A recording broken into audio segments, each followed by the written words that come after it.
All right. Okay, Bio 2 students, here we go. This is the video. So the first thing that you want to look for is to figure out what is the anterior side of the heart and which is the posterior side.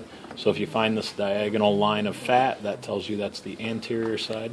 If you turn it around, you should find the shape of a T in the fat, and that is the posterior side. Some of the things that we can identify externally on the heart. When you see these, they kind of look like rivers or lines moving along the exterior part of the heart. Those are the coronary vessels. Some of them are arteries, some of them are veins. Oftentimes there's an artery and a vein running along the same spot. If we spin around to the front, we see the same thing running through the fat. We find these arteries and veins. They're all over the place, but they're easiest to see there. Down at the bottom, where the heart makes a kind of a point, that is called the apex. Looking at the anterior surface of the heart, the section, this brown section that goes all the way to the apex, that's the left ventricle. The one above the diagonal fat line is the right ventricle. If we look at the top of the heart, above the right ventricle is the right atrium. Above the left ventricle is the left atrium.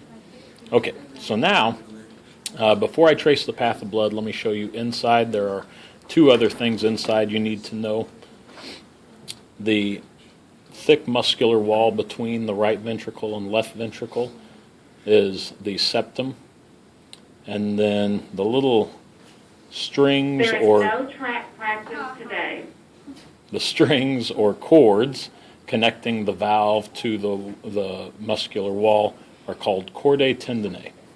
All right, now let's trace the path of blood.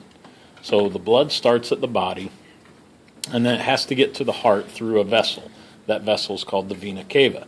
The vena cava goes into the right atrium. So we need to find our right atrium up top here, and we need to find an opening that enters the right atrium. So here we have an opening going into the right atrium. So I'm going to open the heart back up, and you can see that I am in fact in the right atrium. If we go down through the tricuspid valve, that's this flappy tissue here, that puts us in the right ventricle. Now, this is the posterior section of the heart because it has a T.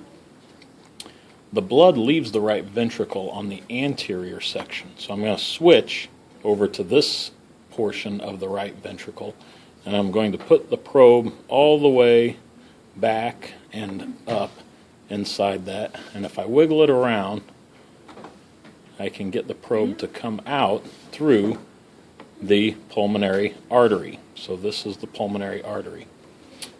By the way, there's a pulmonary valve. It's way up in there. You can't see it in this dissection, but it does go through the pulmonary valve on the way out the pulmonary artery. So then it goes to the lungs. Once it comes back from the lungs, it's going to enter the left atrium through the pulmonary veins.